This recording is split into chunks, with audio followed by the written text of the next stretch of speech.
The Electoral Commission wants the judge who delivered a judgment in favor of the Progressive People's Party in the disqualification saga removed from a similar case involving the National Democratic Party. Lawyers for the EC are set to file a motion to demand that Justice Eric Chebafor recuses himself from the case filed by the NDP demanding the reinstatement of its presidential candidate, Nana Konadu-Agyeman-Rawlings. Now, this is the same judge who ordered the commission to allow PPP presidential candidate Dr. Papa Kwesi Ndum to correct errors on his presidential nomination forms for which he was disqualified by the EC.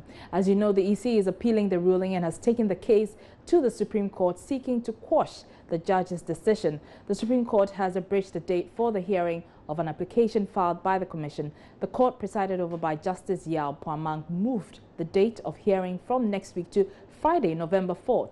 He also ordered the lawyers for Dr. Ndum, who is the interested party in the suit, to file their written submissions by noon on Thursday. Let's get more details from our court correspondent, Joseph Akable, who joins me on the line. Good afternoon to you, Joseph. Good afternoon, Ara. Now, is it the case that the EC does not trust the presiding judge would be unbiased in his ruling, which is why they're demanding that he recuses himself in the case of the NDP?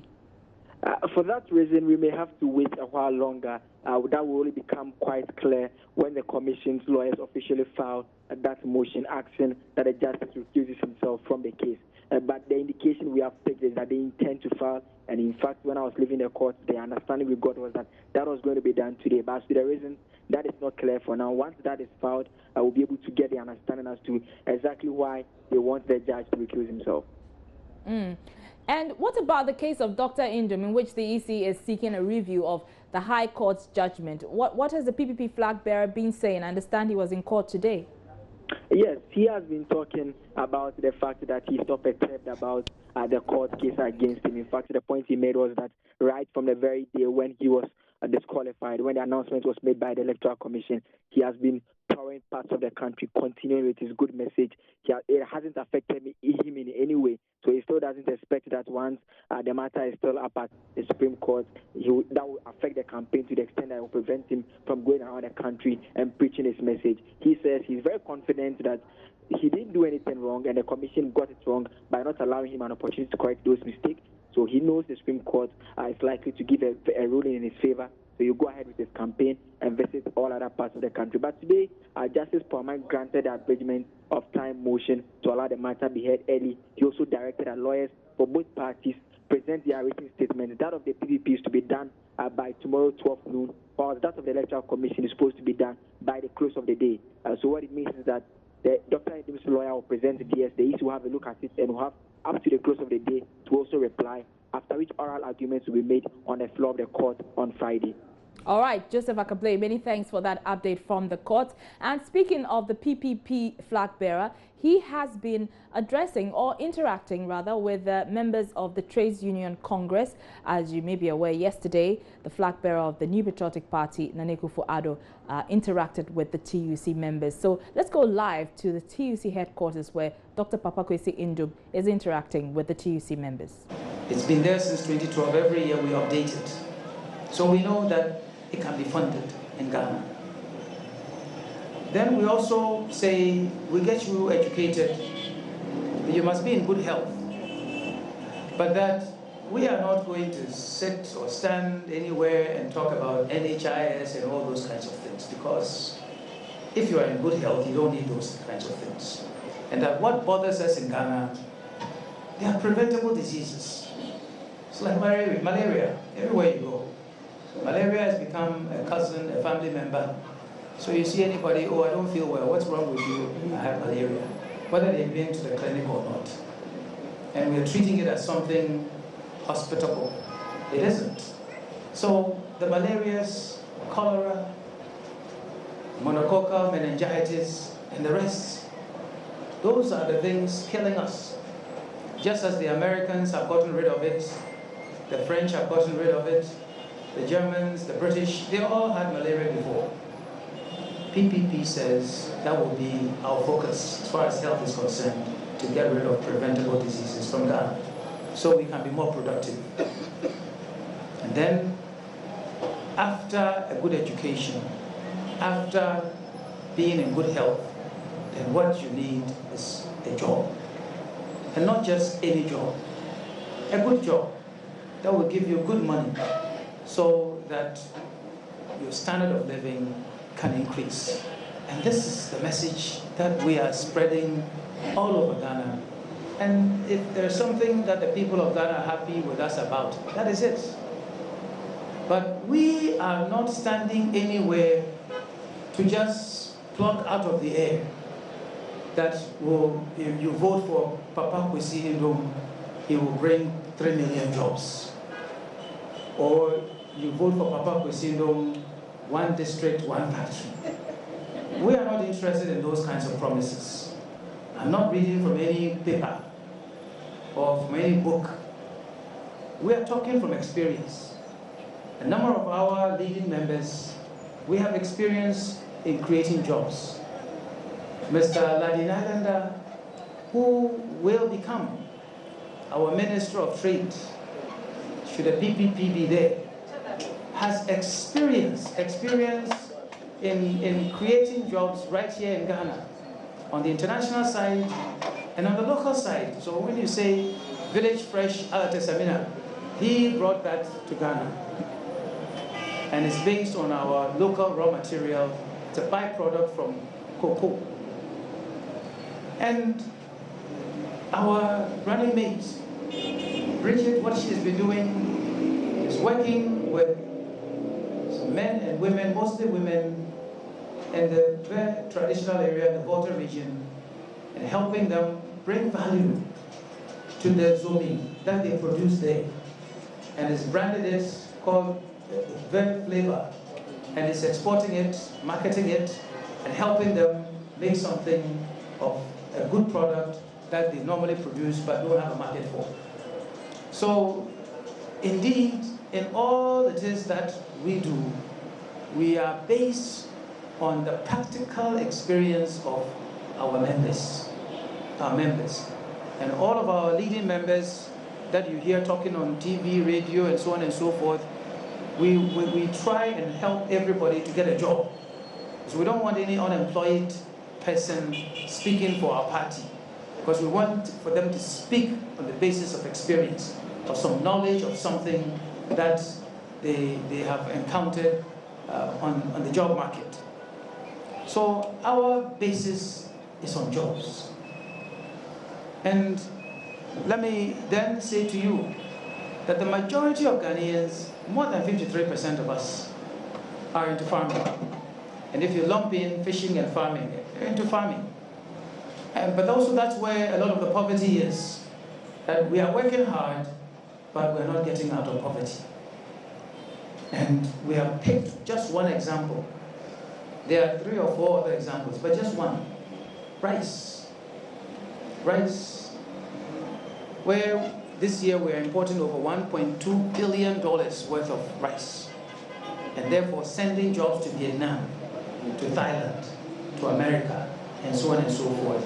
We have conducted our own practical experiments and realized that in 4 years,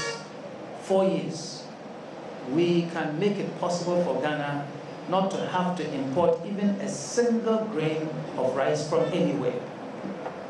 And that our people are growing rice. Everywhere you go, it's in the north. So that is Dr. Papa Kwesi Ndom. He is the PPP flag bearer, and he's been addressing members of the Trades Union Congress. And you can get more of this on the Pulse, which comes up next after election brief. But speaking of the PPP, an Accra High Court has dismissed a suit filed by the party challenging the Electoral Commission's filing fees for nominees of the 2016 polls, which it considered exorbitant and arbitrary. The judge who presided over the case said she lacked jurisdiction to hear the matter, hence her decision to strike out the case.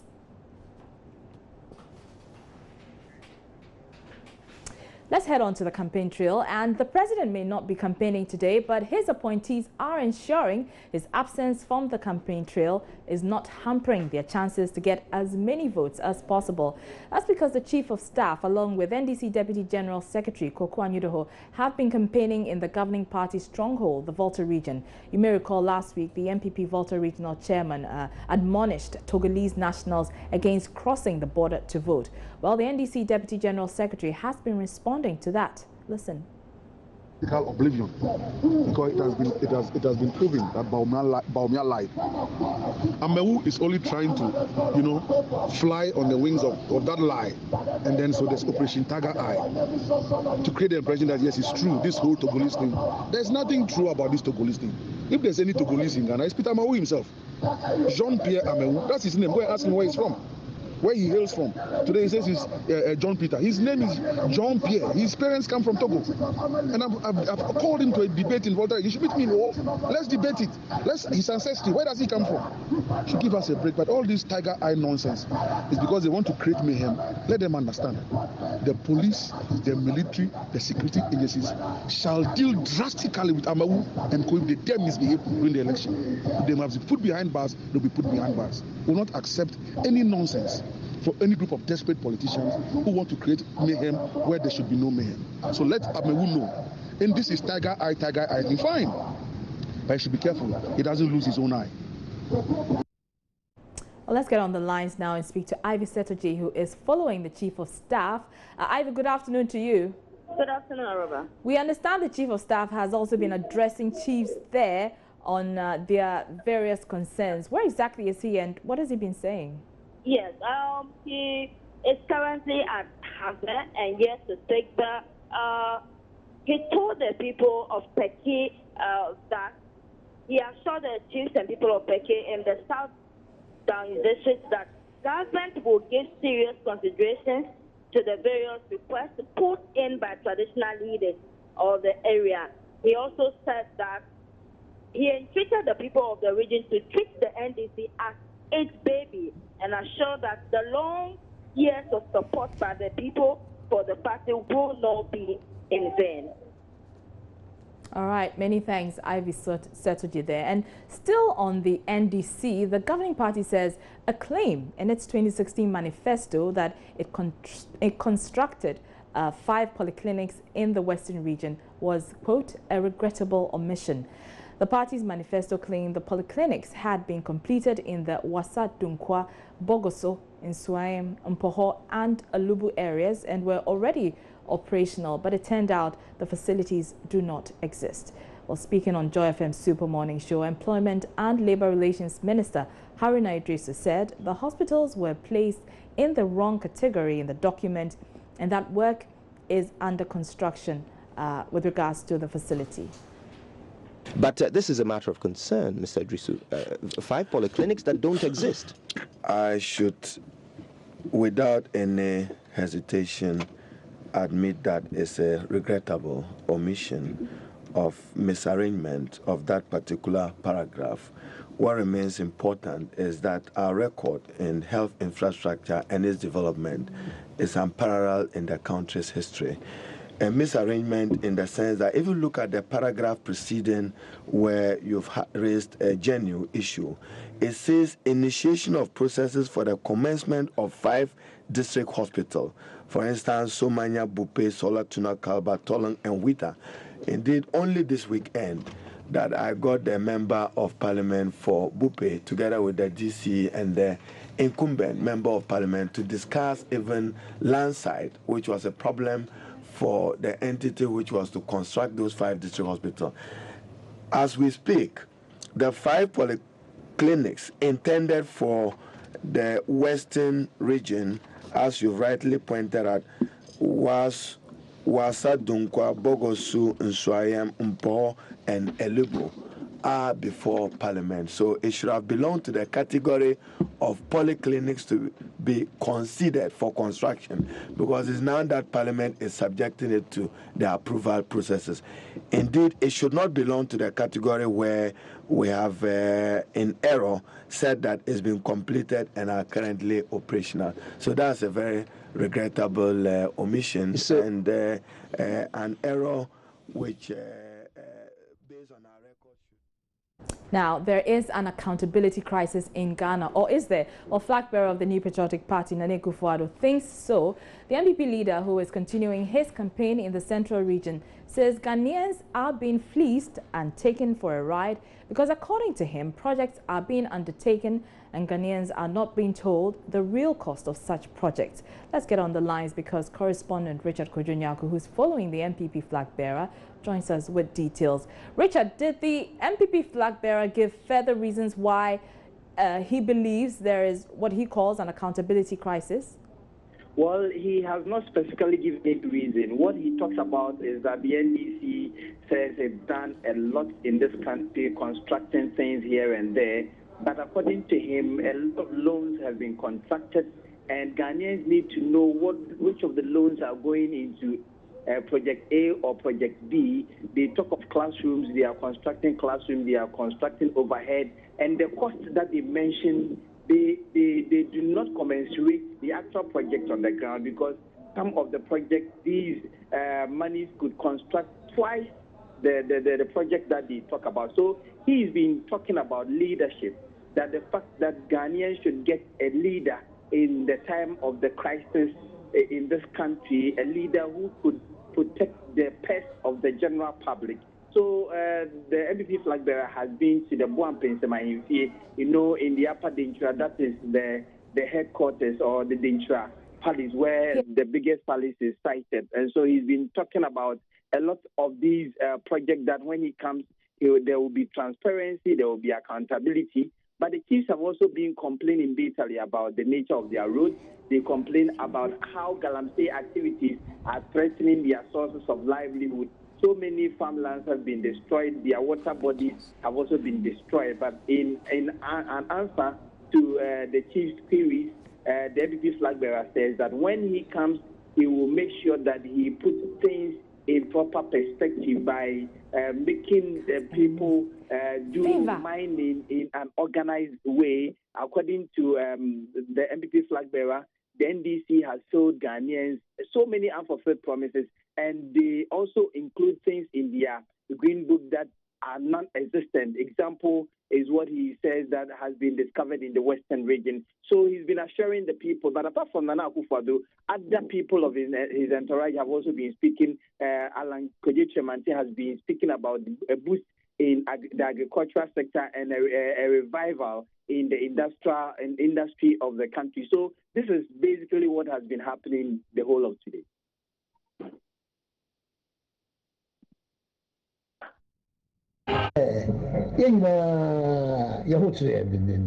Now what economy Kufuor ADC Homa say one FM so Kufuor by Fangoa and Nam Nyansa Nini Sepa Ghana Yehuye Nona by $1 of oil revenue and manage. And so if you're Juma Kufuor to be generally the estimation is that Kufuor had something like 20 billion cedis worth of money, low taxes, loans, the BBI. Let's go to voting school now. On election day, the presiding officer is the big boss at your polling station and is supposed to check who to admit to the voting center. But it appears the law has some special favors for the candidates, their wives or husbands, and a few other people. These are favors that you have no right to protest. Fifi Kumson has details in today's edition of the Voting School. First, let's talk about the polling hours and admission to the polling station. The poll is to be taken between the hours of 7 in the morning and 5 in the evening. According to the law, A voter who arrives at a polling station after 5 in the evening shall not be allowed to vote. And the man to ensure this happens is the presiding officer, the representative of the Electoral Commissioner at the polling station. The Public Elections Regulation CI 94 says the presiding officer shall regulate the number of voters to be admitted to the polling station at each time and shall exclude other persons except the candidates, their spouses, and their polling or counting agents, election officers, security officers on duty, persons authorized by the Commission, and persons accompanying voters who are visually impaired or physically challenged. That's all in today's lesson. Well, the revelations are coming in thick and fast. We'll bring you more in our tomorrow's edition of Election Brief. But that's how we wrap up the show. I'm Barbara Crimson.